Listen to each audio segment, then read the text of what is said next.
Сәлем достар, қадірменді көрермендерім. Мен сіздерге бүгін үйрететінім қатпарлы самса. Оған керекті құрамдағын бәрін описание жазам.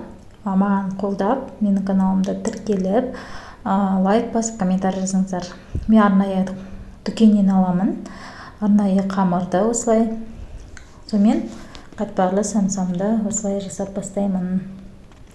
Барлығын аса қатты жұқа емес, қалың да емес, орташа қылып қамырымды жайып аламын да, дайын болған начинкасын ішіне саламыз, қоспасын, фаршты.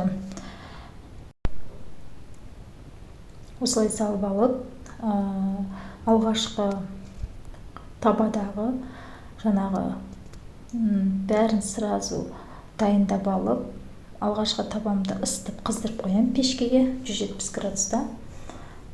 Сосын бәрін жаймен артын-артынша осылай жайып түйіп салып алатын боламын.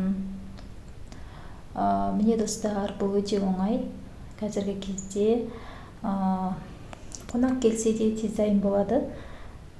Алғашқы табаны қойып, жұмыртқа жағып, 170 градуста қыздырып, пешімді осылай пісіріп аламыз, мұқият бақылап.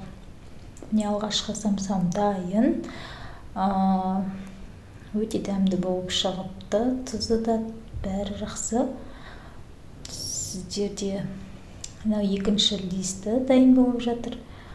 Енді оны да мұқият бақылап, осылай 170 градуста бақылап тұрып, қыздырып пісіріп аламыз.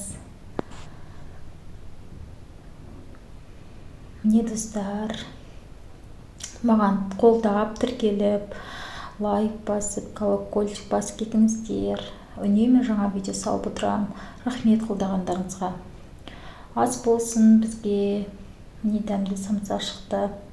Сіздерде тез дайын болатын дүкендегі қамырдан алып, самса жасаңыздар, қатпарлы самса. Баршаңызға құт береке болсын, отбасыларыңызға амандық тілеймін. Ас болсын.